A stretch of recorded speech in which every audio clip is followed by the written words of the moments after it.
Um, Hi, Cameron. Thanks for helping my project. Of course, yeah. No Could you worries. say a little bit about yourself? Yeah, I'm a sophomore student at Cornell University studying computer science. Um, and yeah, I'm strong interest in space and space flight. When did you get interested in space? Probably like elementary school. Oh, really? I used to just like read up on like old space programs, on all of the moon landings, the space shuttle program, all the Russian stuff that was going on, and the future of that. Like that was in the time when the shuttle program had ended, and there wasn't really a strong vision for what the U.S. was going to do next in terms of manned spaceflight. So certainly an interesting time. That was, yeah. So I got two follow-on questions. One is, do you remember what actually got you exposed to it? Like a lot of people don't even get exposed to space, and obviously that's prerequisite to Right. being interested. I would say maybe probably a combination of going to the National Air and Space Museum in DC, and also going to the Intrepid Museum where they have the Shuttle Enterprise there. I think a combination of those two things probably. Yeah. And they have a Concorde there too, right? They do have a Concorde, yeah, exactly. That's kind of cool. And the other one, you said it was an interesting time because there wasn't a clear vision of human space program. Yeah, for sure. And I guess now you feel like maybe that's changed, or do you think there's still like lack of clarity?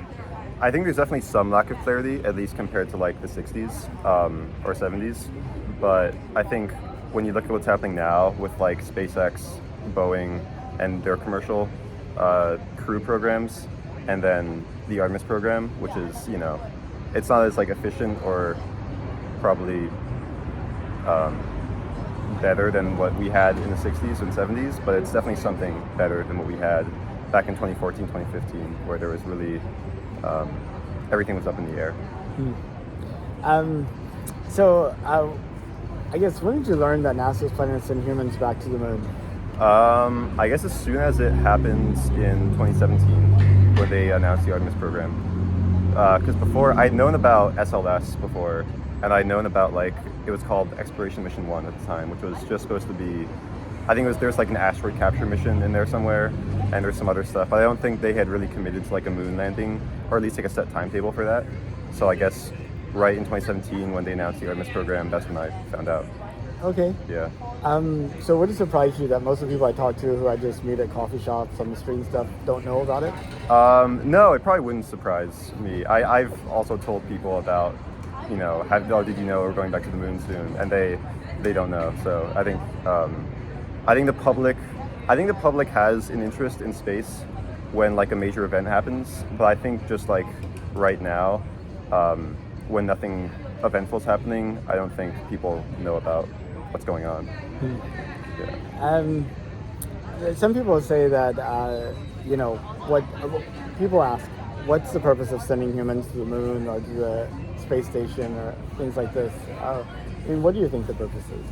Well, I think what people usually say is that we should instead of sending people to space and exploring space, we should focus on what's here on Earth. But I think that by developing technology to, live in space or explore or conduct scientific experiments, it really does help us here on Earth.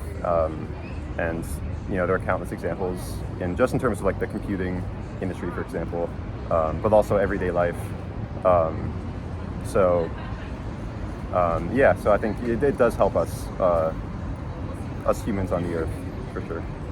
Yeah. In 200 years, where do you think humanity is? Are we still all on the Earth, or do you think some of us have called other places home? In 200 years? Yeah. I think we'd be on Mars by then, at least semi-permanently, and the Moon as well. I think Mars makes more sense, barring an apocalypse. But yeah.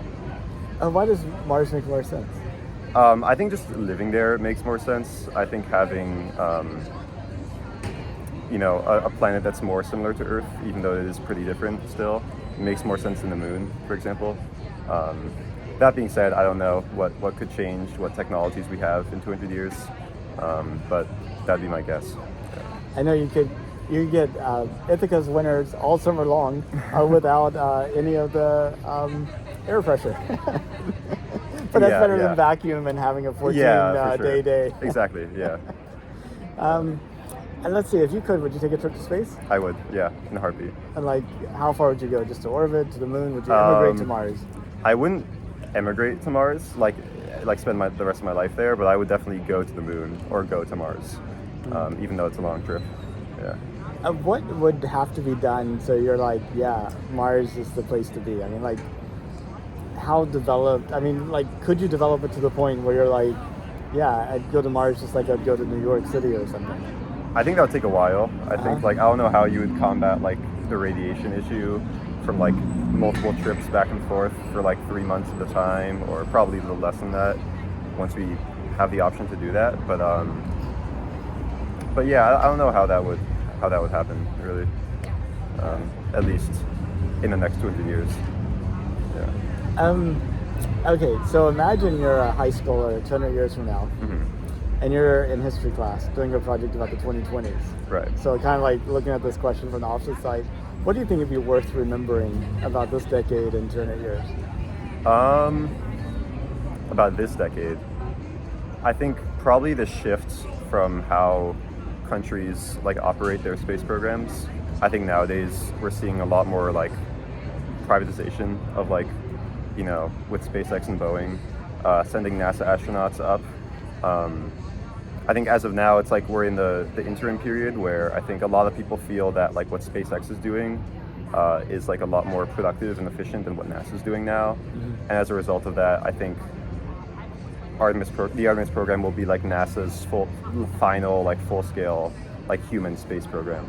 I think from now on, I think NASA will take a step back in definitely building their own rocket like SLS. But yeah, I think from now on the landscape will look a lot different. Yeah. I always think that's kind of funny how that's viewed about SLS being like NASA's rocket, but it's still built by like Boeing. By Boeing, exactly, and capsule, Aerojet and everything. Exactly. Yeah, and Lockheed. Yeah, it's. Yeah. But that certainly is like the perception because it's dictated by like the Senate, and I think a lot of people don't trust the U.S. government's ability to effectively manage a space program in this day and age. Yeah. Well, I really appreciate your time, Matt. Yeah, of course. I know we covered a lot of things. Is there anything you wanted to talk about that we didn't get to? No, not really. I think that's pretty much it. Yeah. Cool. Well, thank you so much, Cameron. Yeah, thank you.